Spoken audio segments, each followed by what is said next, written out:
시청자 여러분 안녕하십니까? 우리 실버들이 꼭 알아야 할 질병에 대해 알아볼 텐데요. 오늘은 요로 결석의 종류와 증상, 그리고 치료는 어떻게 하는지 김재율, 김정순 두 기자가 뇌가 비뇨기과 전문의 조시환 원장을 만나 알아봤습니다. 안녕하세요, 원장님. 네, 안녕하십니까? 오늘은 요로결석의 증상과 치료에 대해서 한 말씀 해주시죠. 네, 안녕하십니까? 메가비뇨기과 조시환입니다.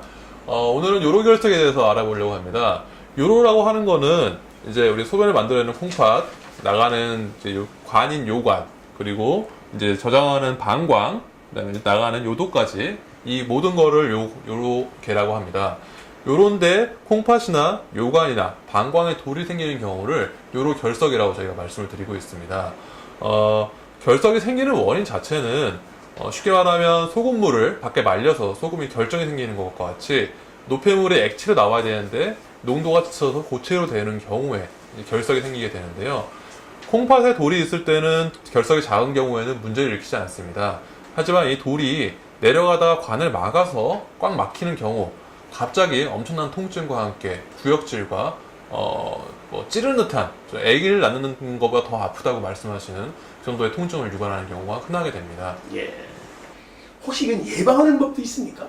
네, 예방하는 방법은 일단은 농도가 짙어지는 그런 원인들을 제거를 하셔야 되기 때문에 식습관을 골고루 하셔야 됩니다. 이제 뭐 칼슘을 적게 섭취한다는 얘기가 하면 좋다는 얘기가 있지만 사실 그거는 잘못된 얘기고요.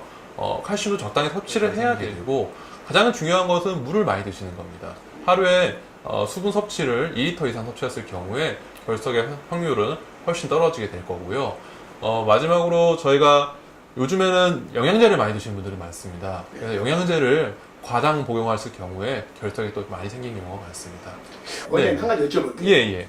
그 약을 먹을 때, 네네. 양약을 먹을 때 네. 물을 조금 먹고 약을 먹으면은 네네. 결석이 생긴다는 이런 한간에 떠도는 말이 있거든요. 네네. 그건 어떻습니까? 약의 종류가 워낙 많기 때문에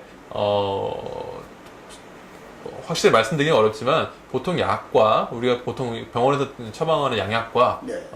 물의 섭취 양과의 관련성은 결석과의 관련성은 없습니다. 아, 그렇군요. 네네. 그럼 예를 들어 약을 8개씩 먹어도 네네. 한 번에 먹어도 그냥 연기 큰 만큼만 먹으면 되는 겁니까?